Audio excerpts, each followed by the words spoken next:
Que Dios bendiga nuevamente a cada uno de ustedes. Sean todos bienvenidos. Qué alegría poder estar con ustedes a través de este medio. El único propósito es que Dios sea honrado y glorificado a través del estudio de su palabra. Y en esta ocasión, pues es una alegría poder estar y poder compartir un poco más de conocimiento acerca de la carta a los hebreos que tenemos en estudio, esperando en Dios que cada uno de ustedes se encuentre bien, que tengan ánimo, que tengan la buena voluntad y ese deseo ferviente de seguir aprendiendo más acerca de los consejos revelados en la palabra de nuestro Dios para cada uno de nosotros. Así que como estuvimos viendo la clase anterior, estuvimos hablando un poquito acerca del capítulo 2, versos del 1 al 4. Hablamos acerca de la salvación y una de las cosas que aprendíamos es de que la salvación necesitamos trabajarla, necesitamos ponerle esfuerzo, ponerle interés, y habla de algo pronto, es decir, el trabajo para no descuidar nuestra salvación debe de empezar como decimos hoy, inmediatamente en este mismo momento debemos de ponernos a trabajar para que nuestra salvación no sea descuidada. También aprendíamos de que toda transgresión, así como hubo en el Antiguo Testamento personas que transgredieron y desobedecieron, tuvieron sus consecuencias. De la misma forma, dice el escritor, ¿cómo escapará usted y yo si descuidamos la salvación grande que Dios nos ha dado? Así que con esto en mente, pues avanzamos en los siguientes versículos del capítulo 2 y pues tiene que ver del versículo 5 al versículo 18. Del versículo 5 al 18 rápidamente, dice: porque no sujetó a los ángeles el mundo venidero, acerca del cual estamos hablando. Verso 6: pero alguien testificó en cierto lugar diciendo, ¿qué es el hombre para que te acuerdes de él? ¿O el hijo del hombre para que le visites? Le hiciste un poco menor que los ángeles, le coronaste de gloria y de honra, y le pusiste sobre las obras de tus manos. Todo lo sujetaste bajo sus pies, porque en cuanto le sujetó todas las cosas, nada dejó que no sea sujeto a él. Pero todavía no vemos que todas las cosas le sean sujetas. Pero vemos a aquel que fue hecho un poco menor que los ángeles, a Jesús coronado de gloria y honra a causa del padecimiento de la muerte, para que por la gracia de Dios gustase la muerte por todos. Verso 10: porque convenía a aquel por cuya causa son todas las cosas, y por quien todas las cosas subsisten, que habiendo de llevar muchos hijos a la gloria, perfeccionase por aflicciones al autor de la salvación de ellos. Porque el que santifica y los que son santificados de uno solo, de uno son todos.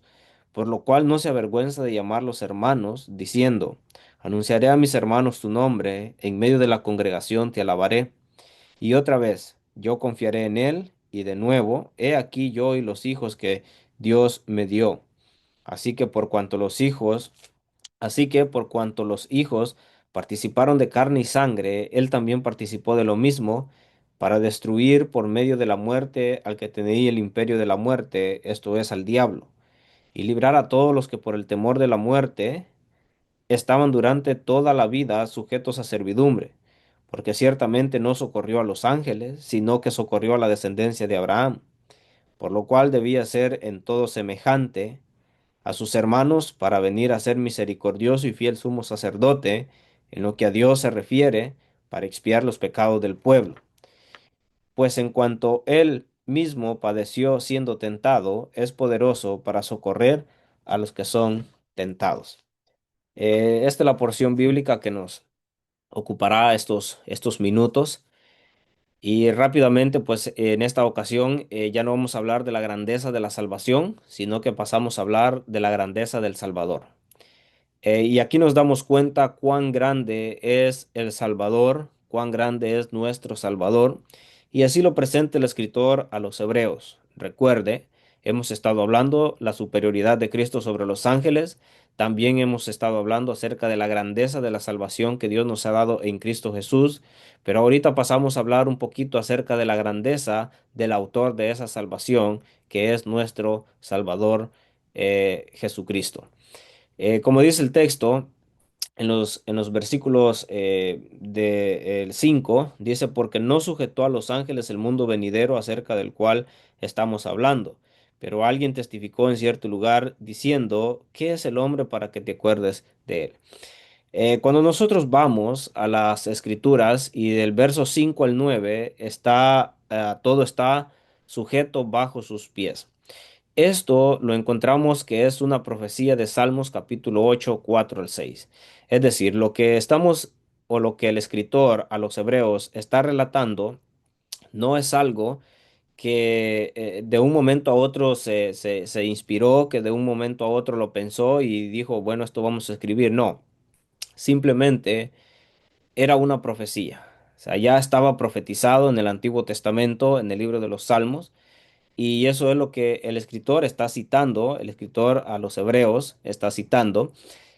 Probablemente era un hombre muy conocedor en cuanto a estas cosas, probablemente estaba muy familiarizado con estos mensajes, pero bueno, podemos hablar de que esto era una profecía. Está hablando del hombre y la grandeza de la creación. Eso es lo que habla en los primeros versículos del 5 al 9. Dice, ¿qué es el hombre para que te acuerdes de él? Habla acerca de la grandeza de la creación y parte de la creación es el hombre, dice, o el hijo del hombre para que le visites. Le hiciste un poco menor que los ángeles, le coronaste de gloria y de honra y le pusiste sobre las obras de tus manos. Y esto es lo que podemos ver, verso 8, todo lo sujetaste bajo sus pies, porque en cuanto le sujetó todas las cosas, nada dejó que no sea sujeto a él. Pero todavía no vemos que todas las cosas le sean sujetas. Y otra vez pues está hablando acerca de el hombre, ¿verdad? Habla acerca del hombre, de la grandeza de la creación. Ambos se refieren a la humanidad y no a Cristo. O sea, está hablando de la humanidad, de la grandeza de la humanidad, del hombre, del ser humano, y no está hablando de Cristo, ¿verdad? Entonces, el pasaje pregunta por qué Dios tendría que molestarse en ayudar a la humanidad, como lo demuestran los versículos siguientes, del 9 al 10. Y esto puede ver un poco lo que tiene que ver con el verbo hecho carne más adelante. Y esto es que el escritor de Hebreos lo aplica a Jesús, ¿verdad? Note en la profecía, ¿verdad? O el texto, pues nos habla acerca de el ser humano, de la grandeza de la creación, de la parte especial de la creación del ser humano, pero el escritor a los hebreos también lo aplica a Jesús como la grandeza del Salvador. Fue hecho poco menor que los ángeles, dice, le coronaste de gloria y de honra por medio del despojamiento. Esto es lo que podemos ver en Filipenses capítulo 2 versos 5 al 11. Dice, el cual siendo en forma de Dios, no estimó el ser igual a Dios como cosa que aferrarse, sino que se despojó. O sea, a través del despojamiento, Él ha sido coronado de gloria y honra a través de despojarse de todas de toda aquella gloria que Él tenía allá con el Padre. Dice perfeccionado por aflicciones. Eh, Dice el texto convenía. Era conveniente para Dios, era apropiado para Dios, era correcto para Dios, era el ideal para Dios. O sea, Dios dice, porque convenía a aquel que por causa, que por cuya causa son todas las cosas. Es decir, para Dios era lo conveniente, era lo apropiado, era el correcto, lo correcto. Y esta idea dice, en la cruz, la justicia reclamaba muerte, la misericordia y la gracia reclamaba perdón. Así que es la idea que podemos ver en cuanto a la grandeza de este Salvador. Llevar muchos hijos a la gloria, perfeccionarse por la aflicción, ¿verdad? Por las aflicciones, es decir, a través de las aflicciones, ¿verdad? Hablando en término humano, sabemos que espiritualmente y divinamente pues era perfecto, pero a través de las aflicciones, pues perfeccionó la parte humana. Es decir, el autor de la salvación de ellos, Jesús, comienza, prepara la salvación y completa la salvación. Tiene la grandeza que viene de Dios. En el verso 14 dice, de uno son todos. Es decir, el verso 14 dice, así que por cuanto los hijos participaron de carne y sangre, él también participó de lo mismo para destruir por medio de la muerte al que tenía el imperio de la muerte, esto es, al diablo. Y entonces podemos ver de que de uno son todos. Ah, no se avergüenza de llamarnos hermanos. El contexto del verso 10 al 18 identifica a Jesús completamente con sus seguidores. Ambos proclaman al Padre, ambos alaban al Padre, ambos ponen su confianza en el Padre. Jesús, el yo del verso 13 y sus seguidores, hijos del verso 13, la parte B, se vinculan por el don de Dios Padre al Hijo. Ambos, Jesús y sus seguidores, comparten la naturaleza humana. Ambos, Jesús y sus seguidores, son tentados. Y esto es lo que habla, lo que miramos anteriormente, esta parte acerca de perfeccionarse por la aflicción. ¿Por qué?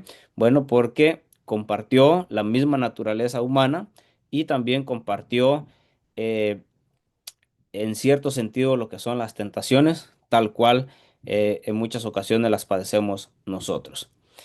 Eh, Hay tres salmos. Salmo 22 dice, anunciaré tu nombre. Isaías 8:17 dice, yo confío en él. También dice el 8:18, yo y los hijos que Dios me dio. O sea, estos son textos que ya están en el Antiguo Testamento. O sea, el escritor a los hebreos simplemente está diciendo algo que ya estaba en el Antiguo Testamento. Es decir, ya lo encontraba en Salmos, ya lo encontraba en el profeta Isaías. Pero hablamos pues de tres salmos, básicamente, que encontramos en este párrafo. Dice, destruyó al diablo. ¿Cómo lo destruyó? Participando de lo mismo, es decir, de la misma naturaleza humana que usted y que yo y que todo el ser humano. De esa manera destruyó al diablo. ¿Cómo destruyó al diablo? Por medio de la muerte. Sabemos que murió, pero luego al tercer día Dios le levantó de entre los muertos por la gloria de Dios Padre, al que tenía el imperio de la muerte. Otra idea importante es la conexión. Jesús se conectó con sus hermanos participando en la carne y sangre. Esto era necesario para poder destruir al que tenía el imperio de la muerte. Si esto no hubiese acontecido, no hubiese sido posible destruir a aquel que tenía el imperio de la muerte. Era importante y indiscutible que Jesús se conectara con la humanidad, con el ser humano, y la única forma de hacerlo era participando de carne y sangre. Como dice el texto, trajo libertad a los que por el temor a la muerte, los judíos morían si no cumplían la ley. Eso era algo que estaba retractado en la ley para el pueblo de Israel. Todo aquel que no cumplía la ley o fallaba en un punto, se hacía culpable de todo y bueno, moría. Entonces, ¿qué hizo ese Salvador? Y esa es la grandeza del Salvador. Porque para poder compadecerse, para poder entendernos, para poder, como decimos, congeniar con las dificultades, con las tentaciones y todos aquellos sufrimientos que muchas veces el ser humano experimenta, para él poder darse cuenta, pues él tuvo que venir a formar parte de nuestra naturaleza humana.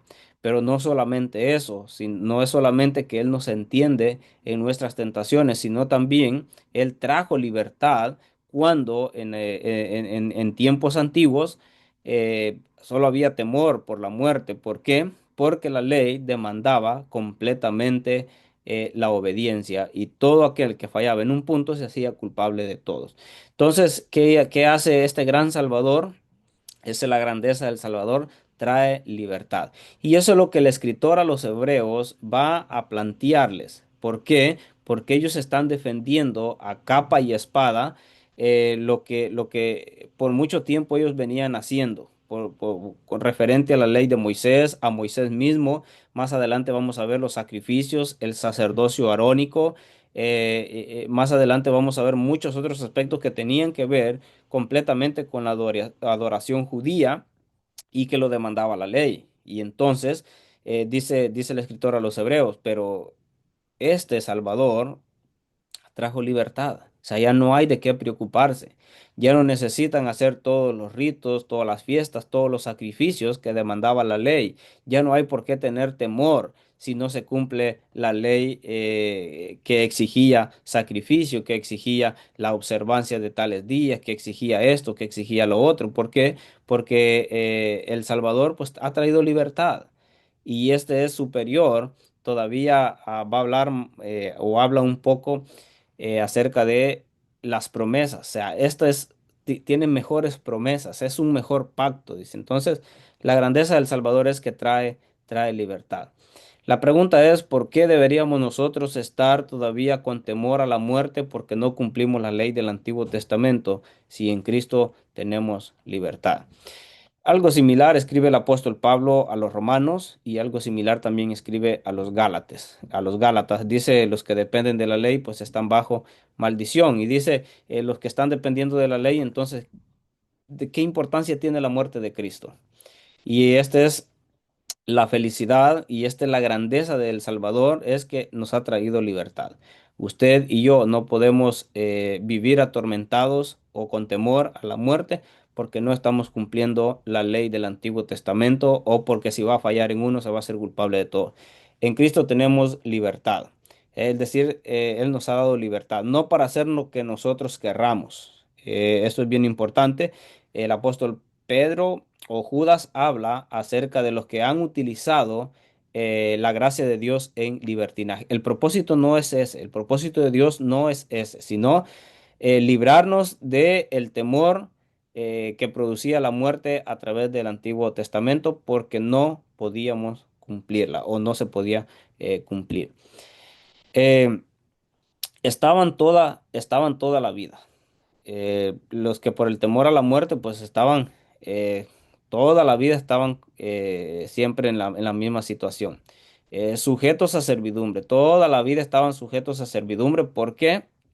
Bueno, porque era lo que demandaba la ley. Era lo que demandaba la ley. Sujetos a servidumbre toda la vida. Qué importante, porque dice que Él trajo libertad. Verso 16, porque ciertamente no socorrió a los ángeles, sino que socorrió a la descendencia de Abraham. Verso 15, y librar a todos los que por el temor de la muerte estaban durante toda la vida sujetos a servidumbre. Y dice, qué importante esta parte. Y dice el escritor a los hebreos, o sea, él no ayuda a los ángeles, sino va a ayudar a la descendencia de Abraham y ha hablado un poquito acerca de los ángeles y está presentando a Jesús, a este la grandeza del Salvador por sobre los ángeles. Y dice, si los ángeles fuesen lo que ustedes piensan o lo que ustedes creen o son lo que ustedes tienen en mente o son verdaderamente lo que ustedes adoran, dice, ¿por qué no ayudó, no socorrió a los ángeles, sino que dice, socorrió a la descendencia de Abraham? Qué importante esta parte, porque no socorrió a los ángeles, sino a la descendencia de Abraham. Y en esa descendencia de Abraham, que fue hecha la promesa, entra usted, entro yo y entra toda la humanidad, todos aquellos que responden obedientemente al Evangelio de Cristo. Pero note esto, para ellos los ángeles eran dioses, eran intermediarios, eran lo máximo, eran los que los podían acercar a Dios, eran los que velaban por el bienestar de ellos e intercedían delante de Dios por ellos. Pero dice el escritor, él no vino a ayudar a los ángeles, él no socorrió a los ángeles, sino socorrió a la descendencia de Abraham. Y esa es la grandeza de este Salvador. Ah, fue semejante a sus hermanos. Debería ser la forma para venir a ser misericordioso y fiel sumo sacerdote, para expiar los pecados del pueblo, para socorrer a los que son tentados. De esa manera fue semejante a sus hermanos. Qué importante notar esta parte de este párrafo, porque él vino a compartir nuestra naturaleza humana, él vino a caminar, él vino a hacer su trabajo, él vino a cumplir su misión, su propósito, Y debería ser así. Y de esa manera él fue perfeccionando lo que fue en su término o en su conducción humana, lo que fue la misericordia. Él comprendió perfectamente lo que era ser un fiel sumo sacerdote. También él fue en su condición humana, fue el cordero expiatorio por los pecados de cada uno de nosotros. Debía de ser así, porque si no, de esa manera, ¿cómo iba a expiar los pecados del pueblo? ¿Cómo iba a expiar nuestros pecados? ¿Cómo nos iba a socorrer? Y dice, bueno, para socorrer a los que son tentados. De esa manera, como lo hemos mencionado, la grandeza del Salvador fue de que destruyó al que tenía el imperio de la muerte, sabemos que murió, que resucitó y que está a la diestra del Padre, pero luego dice que también nos socorre a todos aquellos que somos tentados. Así que cuando nosotros seamos tentados o pasemos por aquellas dificultades que tienden a atentar contra nuestra fe, contra nuestra fidelidad, recuerde, el gran Salvador está a la diestra del Padre y está presto para socorrer a usted, para socorrer a nosotros, para socorrer a su iglesia cuando nosotros somos tentados. Así que nuevamente es un placer poder compartir porciones bíblicas, reflexiones y llevar este estudio de la carta a los hebreos que Dios mediante, pues vamos a ir aprendiendo poco a poco algunos principios prácticos para nuestra vida espiritual, pero que nos van a ayudar en nuestro crecimiento como cristianos. Y recuerde que este conocimiento, pues, nos ayude, número uno, nosotros a crecer, a madurar, a ver la vida cristiana de diferente perspectiva, Dios mediante como Dios la ve, pero también para que nosotros podamos compartir con otros, para que nosotros podamos expandir este conocimiento, podamos animar y fortalecer a otros hermanos que también deben seguir hacia, hacia adelante. De esa manera, pues miramos la grandeza del Salvador, la grandeza del Salvador. Así que, eh, si Dios permite, será hasta la próxima clase. Que Dios bendiga a cada uno de ustedes.